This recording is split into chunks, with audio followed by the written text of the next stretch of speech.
Welcome back to the Dagger of Amon. We just talked to the police, we gave the sergeant a sandwich, and we're on our way. So, the Tribune is just across the street here, of course, but to get anywhere else in the city, you're going to have to take the taxi. So let's do that now. Greetings, madam. I can motivate you to your destination if you can prove that you're a reporter or if you have American currency.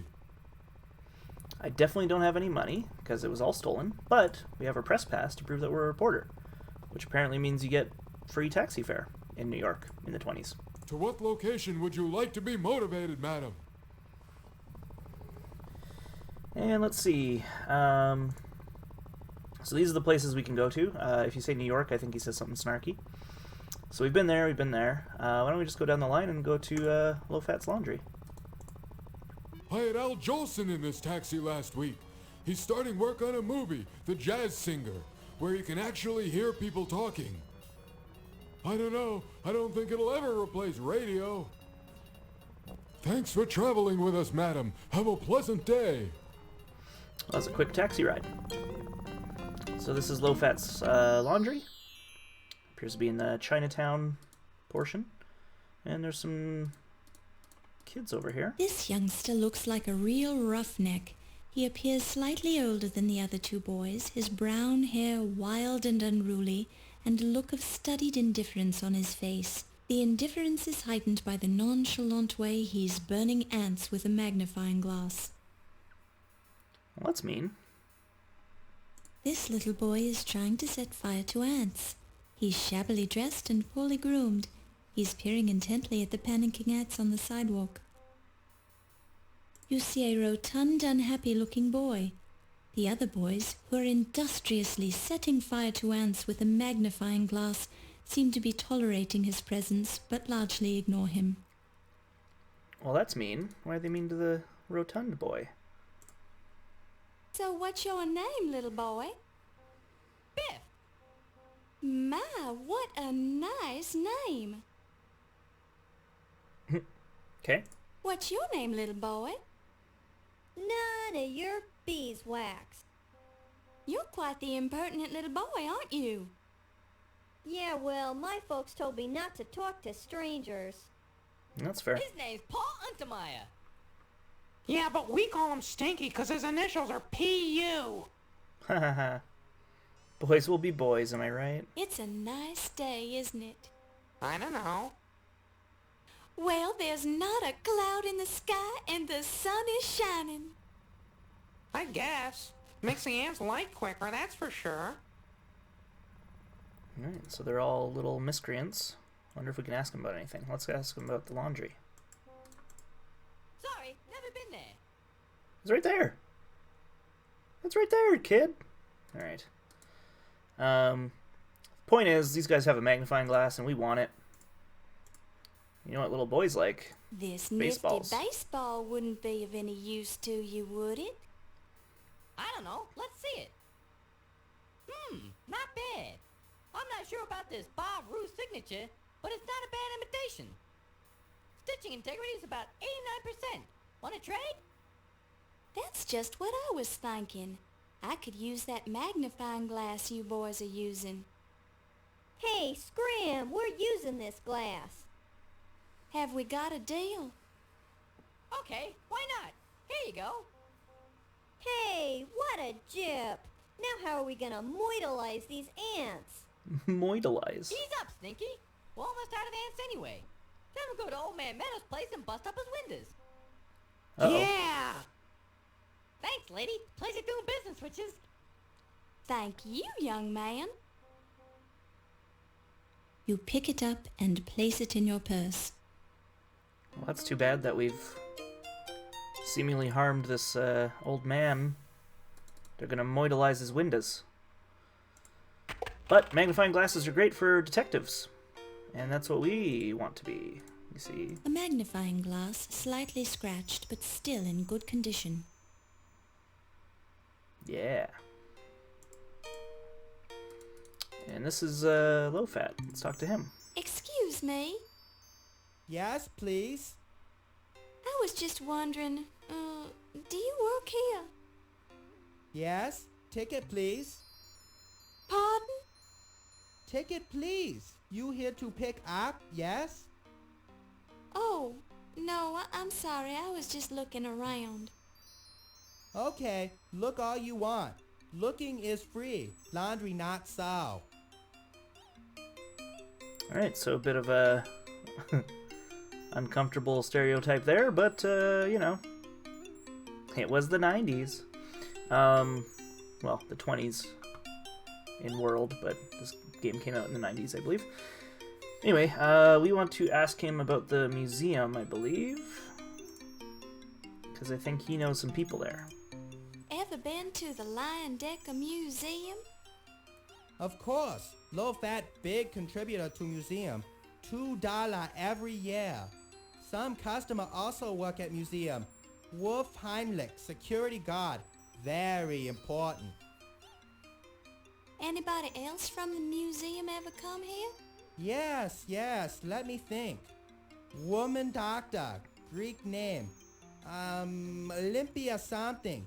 Magillakati Miklos? Yes, that's it. Olympia Miklos. Not know what she do at museum, but she work there. She and Mr. Heimlich sometime come in together. Have you been there recently?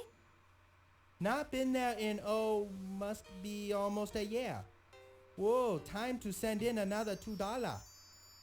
Besides Mr. Heimlich and Dr. Miklos, are any of your other customers museum employees? Not think so.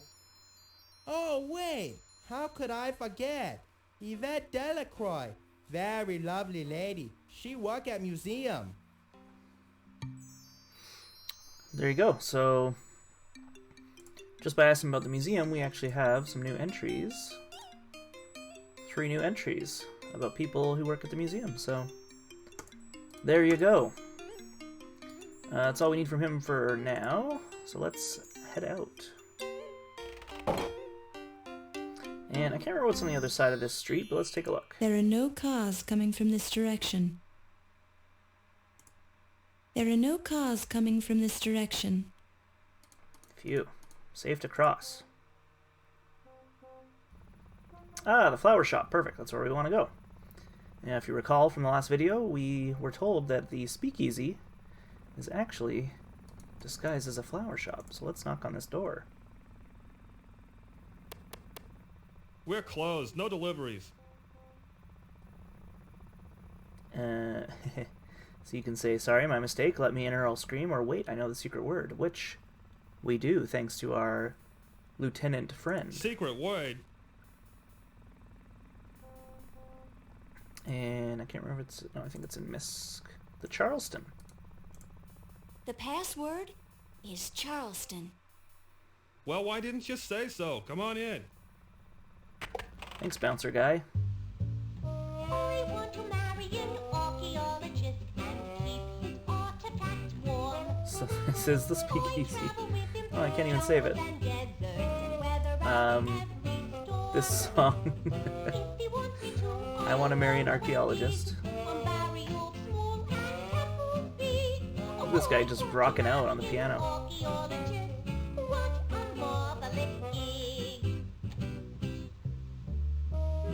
No, it won't let me save. It's because the song's playing? Bruno Jen Smith, the amazing dancing chanteuse. Alright, well, I guess we'll just go talk to the bartender. Yeah, you want a drink, miss? No, thank you, sir. I don't drink. Okay. Well, let's ask him about Ziggy, because that's who we're here to see. The stool pigeon. He's sitting at one of them tables, miss. Sitting at one of them tables. Well, it's probably not either the 2 ladies, so one of these 2 chaps. This man is sleeping peacefully, so it would be a shame to wake him. No, this guy. A nervous man with shifty eyes. Are you Ziggy? Who sent ya? Who did send us? Well, the lieutenant did mention him, but I don't think saying anything... I don't think we don't even have the lieutenant here, but even if we did, I don't think we'd want to tell him, oh yeah, the cops sent me. But we first heard his name from Rube, so let's go with that. Godfather, he's an old pal of mine. What you want to know? Oh boy, he's like all twitchy. So we can ask him about some stuff. The museum, for example. See if he knows anything about it. I heard somebody heisted that Egyptian peak secret from the museum. Rumor on the street is that it was an inside job.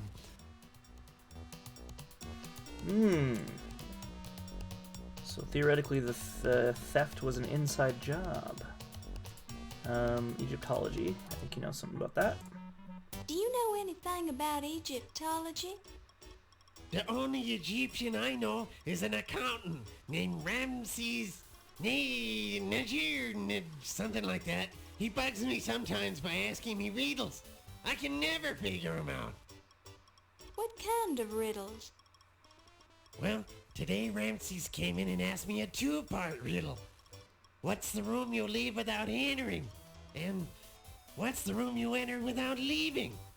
As usual, I told him I didn't give a hoot about his silly questions, so he left. Alright, so that's a bit of a clue there, that we should maybe figure out what those riddle answers are at some point. That's all we can get from Ziggy for now. But let's go... I think we have one more location to go to.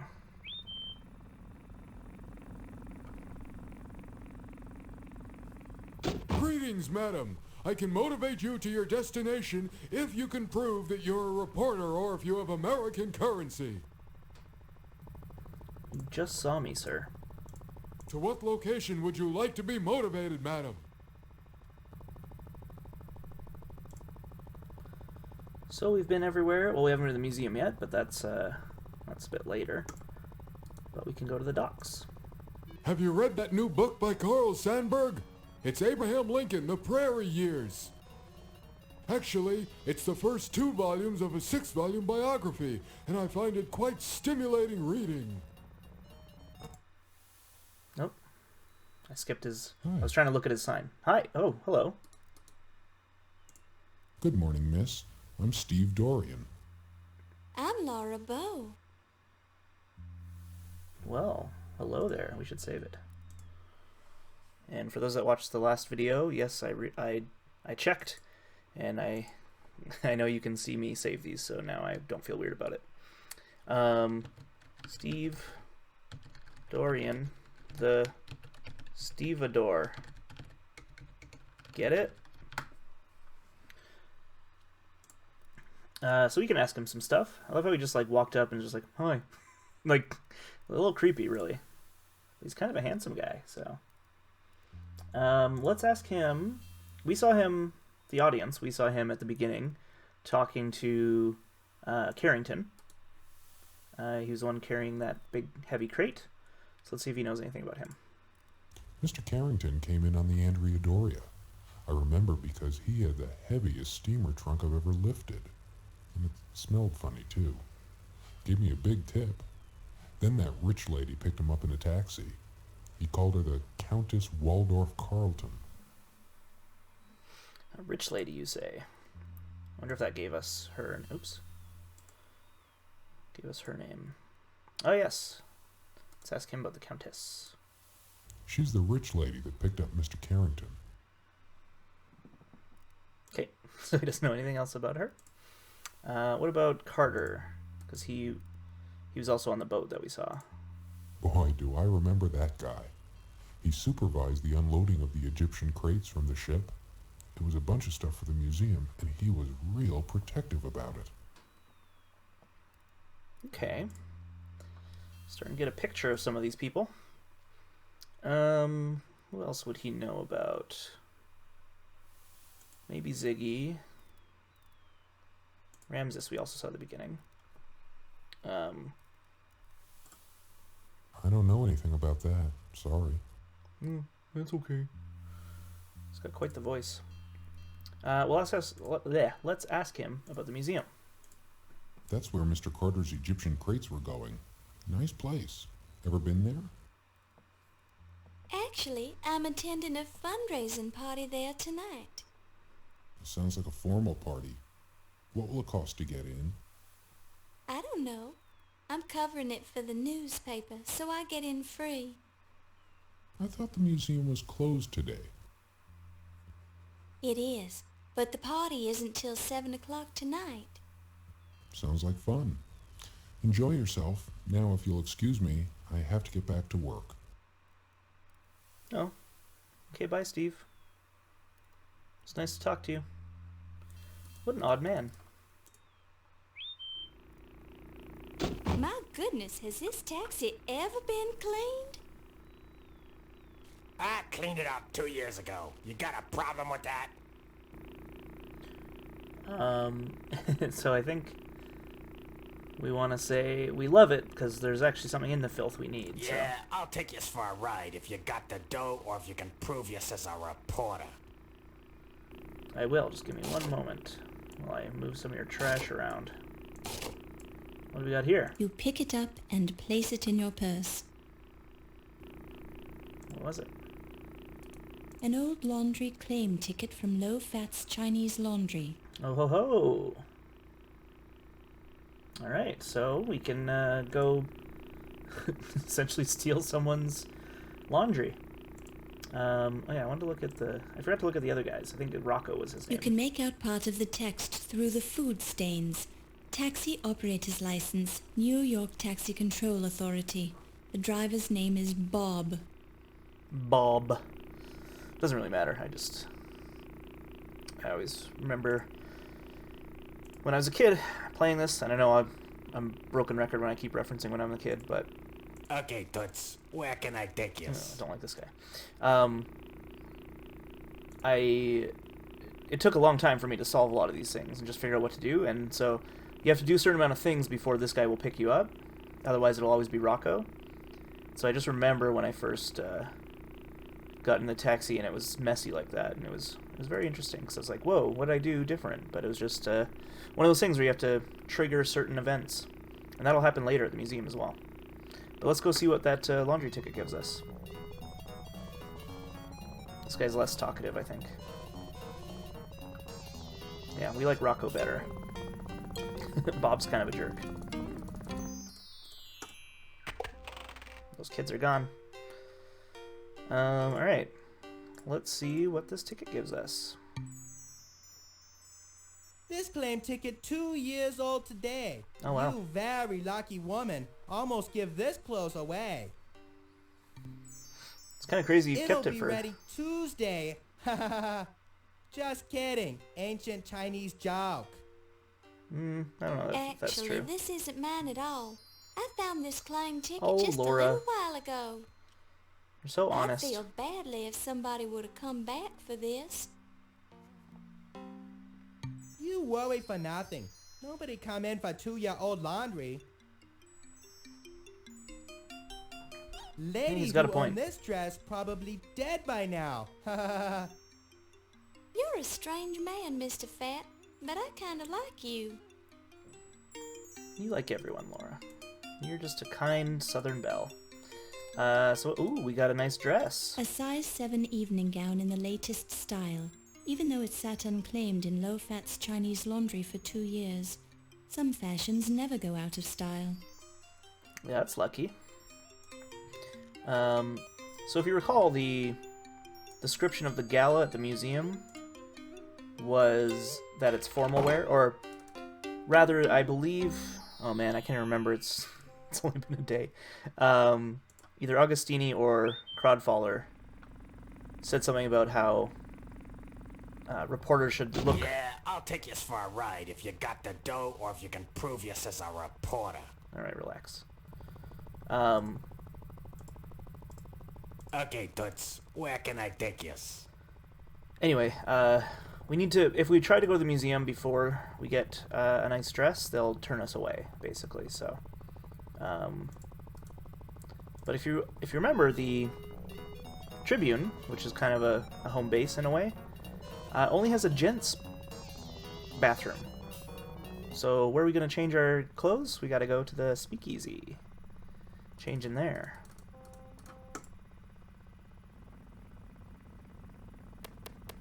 We're closed. No deliveries. Secret word. It's me again.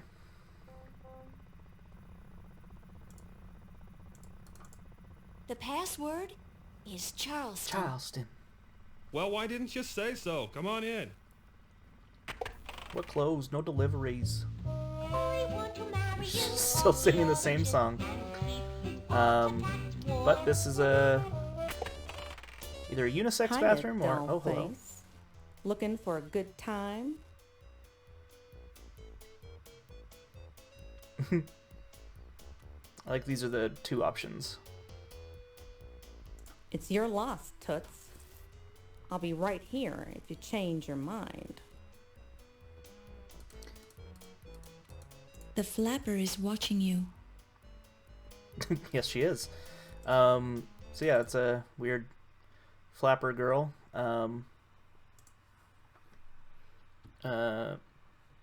Flapper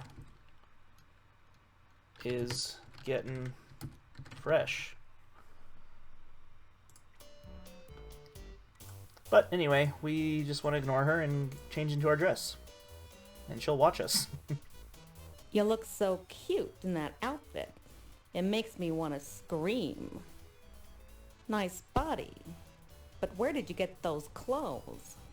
Salvation Army? That's kind of mean.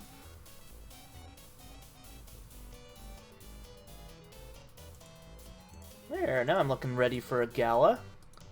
What do I want? A handy partition for changing your clothes in privacy. Currently, your old clothes are hanging here as well. And, yeah, I guess you just kind of leave them there. I think if I... The partition is bolted to the floor, so you can't move it. You've also decided to leave your old clothes here, just in case some poor unfortunate should come along who needs them more than you do. Jeez, Laura. You're too good. You're too good for this world. For these rough streets of New York. Alright, we're ready for a gala.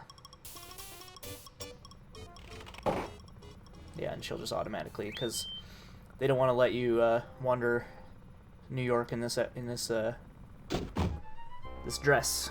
So we're just heading right for the museum. Sitting in filth. And that's Act 1. So, I know, seems like a pretty quick act. Suspects on parade. But again, it's just because I know what I'm doing. Your perky demeanor and thorough technique are making you a first-class detective. Well, thank you, narrator. Yeah, after each act, it kind of gives you a little update, as it were. Yeah, like it lets you know how you're doing. So that was a positive update.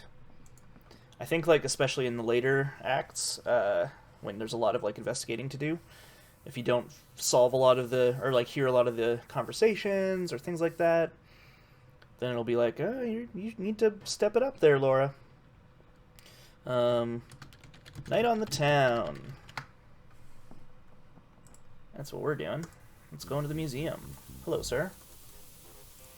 This affair is by invitation only, Fräulein. Your papers, please. See, formal attire required. But the reporter's okay. So we'll just have to flash him our press pass. Danke, Fräulein. I'll return this pass when you're leaving. Enjoy yourself this evening.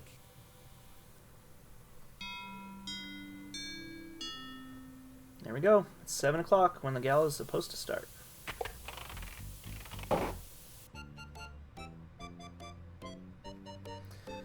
Okay, so this act is essentially a lot of dialogue. It's kind of a long... It's gathering information, basically. So there's not a lot of, like, exciting things happening, but it is a lot of... let's just save over this one. There's a lot of talking. But luckily, if you know what you're doing, which I do, it won't take as long as you might think.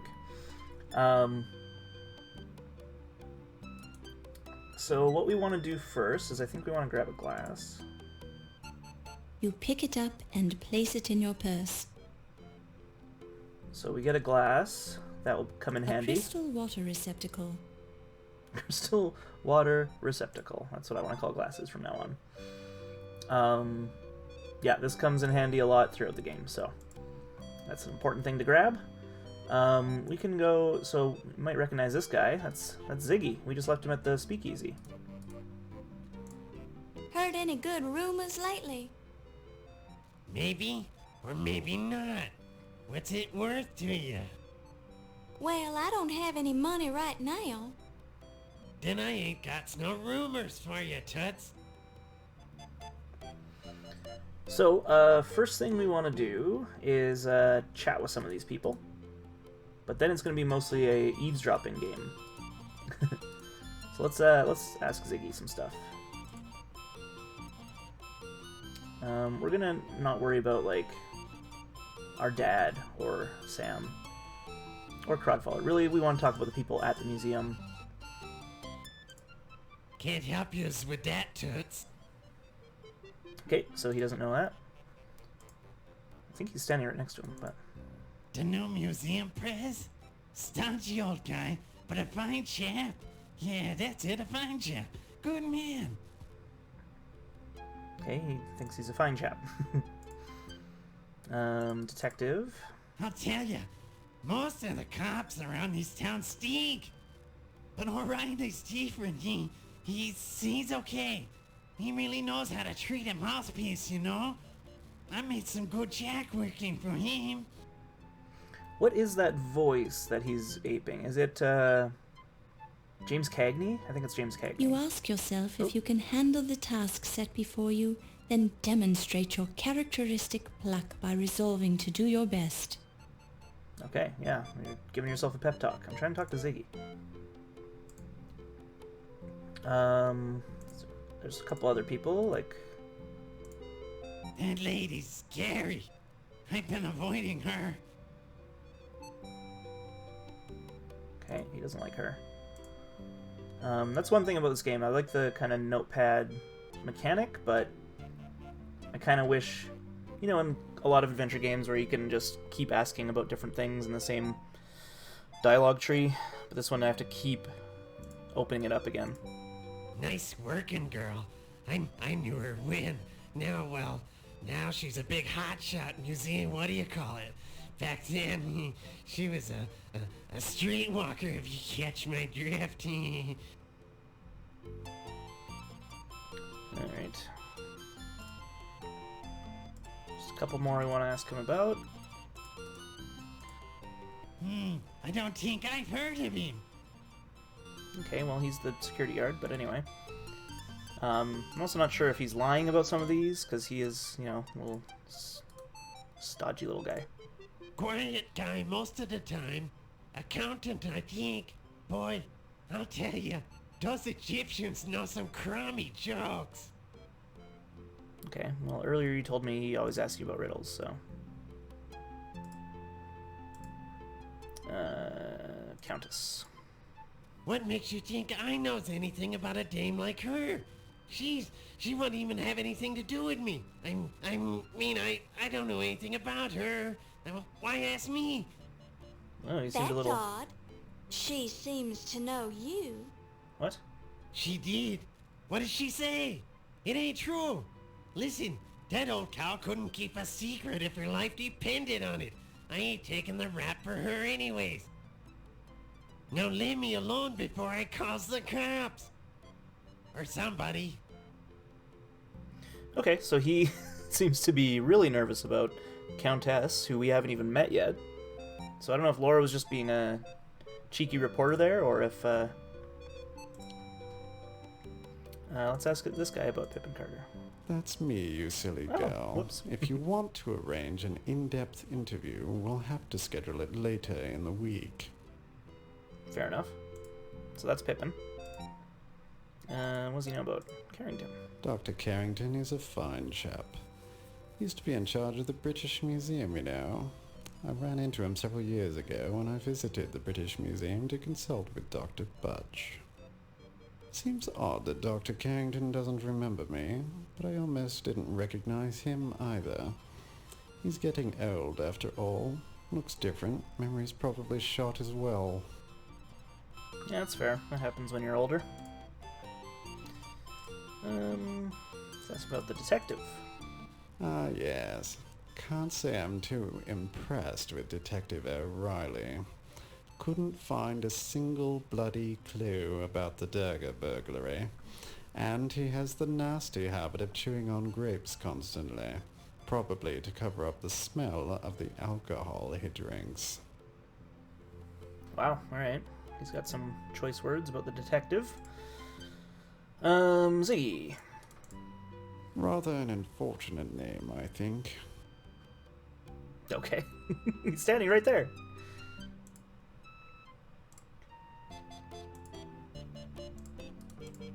Dr. Miklos is rather eccentric, but she is well educated.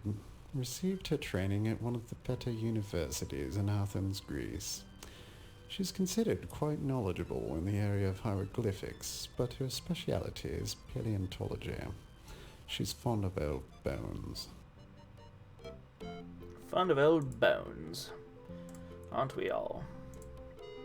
What about Yvette? That trollop sleeps with everything that moves. Wow. And some things that don't.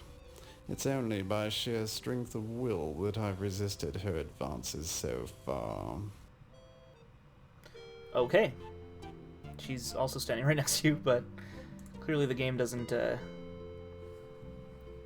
the kind of scripting to change the answers based on proximity to other characters, so that's okay, we'll forgive it. Ah, yes. Heimlich's the security chief here. Not a particularly good one, obviously, since the dagger was stolen right from under his nose. And he's rather too intense for my tastes. Yeah, that's fair. He is a weirdo. I know, we haven't seen that yet, but I know he's a weirdo. Ramses. Of course I know Ramses. There were several of them, actually. Ramses I was pharaoh during the 19th dynasty from 1307 to 1306 BC, but Ramses II made more of an impact on ancient Egypt. From 1290 to 1224 BC, Ramses II undertook a succession of gargantuan construction projects which left his mark in the face of Egypt for thousands of years. His mortuary site at Thebes, the Ramesseum, contains a temple to Amon-Ra, a royal palace, a mortuary temple, and several storerooms. Actually, I was referring to Ramses Najir. Never heard of him. Okay, so he was just telling us about the, Egyptian king or whatever. Oops. Not Ramses Najir, which is a person in the game. The Countess was married to the former president of the Leyendecker Museum, Sterling Waldorf Carlton. A good chap, but uninspired. Now she has her sights set on Dr. Carrington. Interesting. Because Carrington's the new head of the museum. Well, let's ask him about the burglary. Because I think he's the one who's, mad about it. You must be very upset about the burglary. Quite so. If I ever find out who stole my Dagger of Amon-Ra, they won't live to regret it, I can assure you. Oh my. Do you have any idea who would do such a thing? I have my suspicions, but I need more proof before I subject him to the full force of my wrath. Have the police learned anything? Those incompetents. Hardly. They couldn't even find any clues around the dagger display. Sounds like the burglar might have been a professional. Perhaps. It's more likely the local constable couldn't find a clue if it jumped up and bit him on the bum. That's funny. Alright, we have 3 more characters here to question before we start eavesdropping, but I think we're getting about that time where it's time to end the video. So next time, we're going to keep questioning these suspects, and we're going to find out a lot of info about the various goings-on here. Thanks for watching, everybody, and see you next time.